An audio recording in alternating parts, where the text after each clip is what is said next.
வெங்கடாஜலபதி கோயில் ஒரு காலத்திலே பௌத்த கோவிலாக இருந்தது என்று சொல்லப்படுகிறது. அப்படித்தான் கல்வெட்டுகள் கூறுகின்றன. பௌத்த கோவிலை ஆக்கிரமித்து பெருமாள் கோவில் உருவாக்கப்பட்டதை போல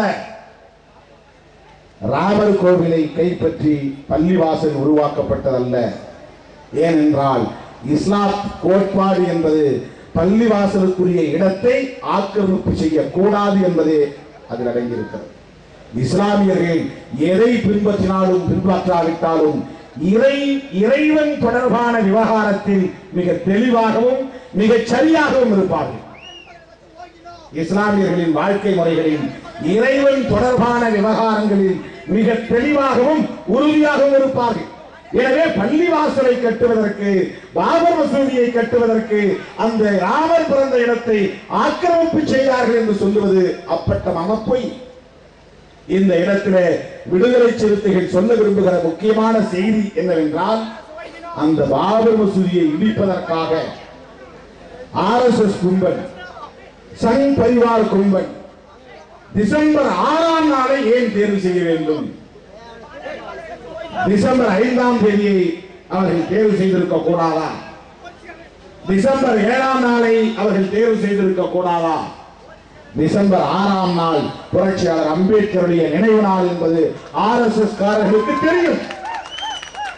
தோழர்களே, ஒரு உண்மையை நான் சொல்லுகிறேன். இந்தியாவில் இருக்கிற இந்து தீவிரவாதிகள், RSS கும்பல் காந்தியடிகளை துப்பாக்கியால் சுட்டு படுகொலை செய்திருக்கலாம். ஆனால் அவர்களின் முதல் எதிரி, அவர்களால் ஏற்றுக்கொள்ள முடியாத ஒரே எதிரி, அவர்களால் சமரசமாக முடியாத ஒரே எதிரி புரட்சியாளர் அம்பேத்கர் அவர்கள் மட்டும்தான். ஏனென்றால் இந்த மண்ணில் இந்து மத புழுகுகளை தோலுரித்து காட்டியவர், அம்பலப்படுத்தியவர், இந்துத்துவத்தை எதிரியாக பிரகடனப்படுத்தியவர், இந்து மதத்தை வேறெடுப்போம் என்று ஓங்கி உரத்து முழங்கியவர், 5 லட்சத்திற்கு மேலானவர்களை இந்து நிலையிலிருந்து, இந்து மதத்திலிருந்து வெளியேற்றி பௌத்தத்தை தழுவச் செய்தவர் புரட்சியாளர் அம்பேத்கர் அவர்கள். இதனை தீவிர இந்துத்துவ சக்திகளால் ஏற்றுக்கொள்ள முடியவில்லை என்பதுதான் யதார்த்தமான உண்மை. காந்தியடிகளுக்கும் புரட்சியாளர் அம்பேத்கர் அவர்களுக்கும் இடையிலே நடந்த கருத்து மோதல் எரவாடா சிறைச்சாலையிலே வெடித்தது. நேருக்கு நேராக இருவரும் சந்தித்துக் கொண்டார்கள். வட்டமேசை மாநாடு முடிந்து இந்தியா திரும்பிய காந்தியடிகள் எலிசபெத் ராணிக்கு, ஜார்ஜ் மன்னருக்கு கடிதம் எழுதுகிறார். நீங்கள் இஸ்லாமியர்களுக்கும் மற்றவர்களுக்கும் கூட இடஒதுக்கீட்டை தாருங்கள், அரசியலிலே தனி வாக்காளர் தொகுதியை தாருங்கள், நான் எதிர்ப்பு தெரிவிக்க மாட்டேன். ஆனால் தலித்துகளுக்கு, தாழ்த்தப்பட்ட பழங்குடி மக்களுக்கு அரசியலிலே தனி வாக்காளர் தொகுதி தருவதை என்னால் ஏற்றுக்கொள்ள முடியாது, அதை உயிரை இழந்தாவது தடுத்தே தீர்வேன் என்று கடிதம் எழுதியவர் காந்தியடிகள். அப்படி காந்தியடிகளின் கருத்துக்களை ஏற்றுக்கொள்ளாத 5ஆம் ஜார்ஜ் மன்னர் காந்தியடிகளின் கருத்துக்களை எதிர்த்து ஒரு அறிவிப்பை செய்தார்கள், பிரகடனத்தை செய்தார்கள். இஸ்லாமியர்களுக்கு, கிறிஸ்தவர்களுக்கு, ஆங்கிலோ இந்தியர்களுக்கு, சீக்கியர்களுக்கு, தாழ்த்தப்பட்ட பழங்குடியினருக்கு, இந்த 5 வகை சிறுபான்மை சமூகத்தினருக்கு அவரவர் வேட்பாளர்களை, அவரவர் உறுப்பினர்களை, அவரவர் பிரதிநிதிகளை அவர்களே வாக்களித்து தேர்ந்தெடுத்துக் கொள்ள உரிமை உண்டு. Separate electorate. இதை பிரகடனம் செய்தார்கள். 1932 செப்டம்பர் மாதம் 24ஆம் தேதி பூனா ஒப்பந்தம் கையெழுத்தாவதற்கு 4 நாட்களுக்கு முன்பு பிரிட்டிஷ் அரசு பிரகடனம் செய்தது. இதை எதிர்த்துதான் காந்தியடிகள் உண்ணாநிலை அறப்போராட்டத்தை தொடங்கினார். உயிரை கொடுத்தாவது இதை தடுத்தே தீர்வேன் என்று சொன்னார்.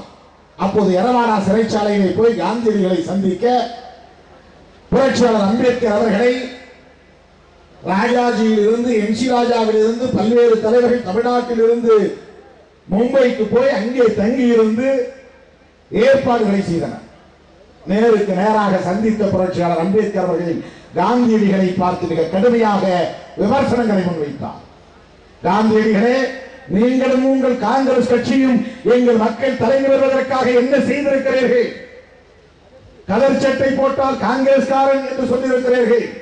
ஆனால் தீண்டாமையை கடைபிடிக்காதவன் தான் காங்கிரஸ் கட்சியிலே உறுப்பினராக முடியும் என்று உங்களால் சொல்ல முடியுமா என்று கேட்டார்.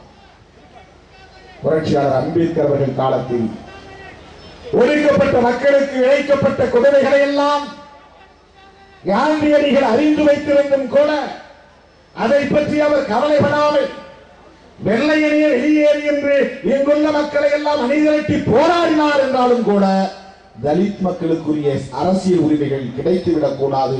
அப்படி கிடைத்து விட்டால் அவர்கள் தனி சக்தியாக நிமிர்ந்து விடுவார்கள். தனி சக்தியாக நிமிர்ந்தால் இந்து மதத்தின் கட்டுக்கோப்பு சீர்குலைந்துவிடும் என்று அஞ்சினார். அதனால்தான் எதிர்த்தார். அதனால்தான் உண்ணாநிலை அறப்போராட்டத்தில் ஈடுபட்டார். அதனால்தான் புரட்சியாளர் அம்பேத்கர் அவரை சந்திக்க நேர்ந்தது. அதன் பிறகு ஏற்பட்ட ஒப்பந்தம் தான் பூனா ஒப்பந்தம். ஆக எதற்கு இந்த இடத்தில் சொல்லுகிறேன் என்று சொன்னால், புரட்சியாளர் அம்பேத்கர் அவர்கள் இந்து மதத்தின் ஒற்றை பிரதிநிதியாய் உயர்த்தி பிடிக்கப்பட்ட காந்தியடிகளை நேருக்கு நேராக விமர்சித்தார். இந்து மதத்தை கடுமையாக எதிர்த்தார். ராமாயணத்தை, மகாபாரதத்தை விமர்சித்தார். அந்த நூல்களை பொது இடங்களிலே தீ வைத்து கொளுத்தினார். கிருஷ்ண அவதாரத்தை கிழித்தெறிந்தார். இப்படி இந்து மதத்திற்கு எதிராக குரல் கொடுத்த ஒரு மாபெரும் போராளியாக திகழ்ந்தவர் தான் புரட்சியாளர் அம்பேத்கர் அவர்கள். ஆக அவருடைய நினைவு நாளை கொச்சைப்படுத்தும் வகையில் தான் இந்து மதத்தின் தீவிரவாதிகள், சமத்துவத்திற்கு சகோதரத்திற்கு எதிரான சக்திகள் பாபர் மசூதியை இடிப்பதற்கான நாளை, அவருடைய நினைவு நாளை தேர்வு செய்திருக்கிறார்கள். இப்படித்தான் விடுதலை சிறுத்தைகள் ஒப்பிட்டு பார்க்க. ஆக இந்த நிலையில் இஸ்லாமியர்களும் தலித்துகளும்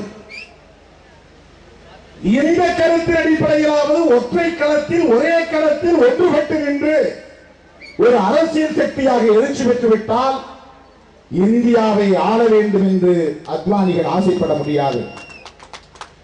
வாஜ்பாய்கள் ஆவல் பட முடியாது. இஸ்லாமியர்களும்